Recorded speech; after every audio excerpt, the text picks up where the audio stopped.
Hello friends, మన ఛానల్ని కొత్తగా విజిట్ ఛానల్ సబ్స్క్రైబ్ చేయండి. ఫిషింగ్కి దినాం పోతున్నాం కానీ ఫిషింగ్ అయితే అస్సలు అయితే లేదు. ఎండలు అయితే ఘోరంగా ముదిరినాయి. బయటకైతే ఊకూరు జరా చూసుకుంటూ ఊర్రి. గీడున్న రవ్వ చేపలు టర్రమని గుంజుకోవతలేవు. గీడున్న రవ్వ చేపలు ఓన్లీ బెల్రింగ్ చేస్తాయి. వేరే కాడ చేపలు అయితే టర్రమని గుంజుకోపోతాయి. గిడ బెల్రింగే చేస్తాయి. గిడ ఒక రవ్ ఫిష్ అయితే హుక్ అయింది చూడండి.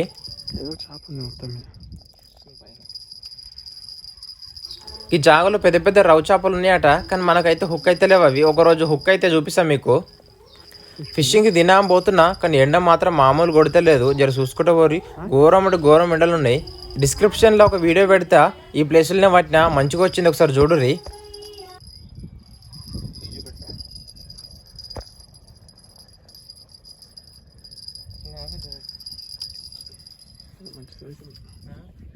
మంచి సైజు ఉంది.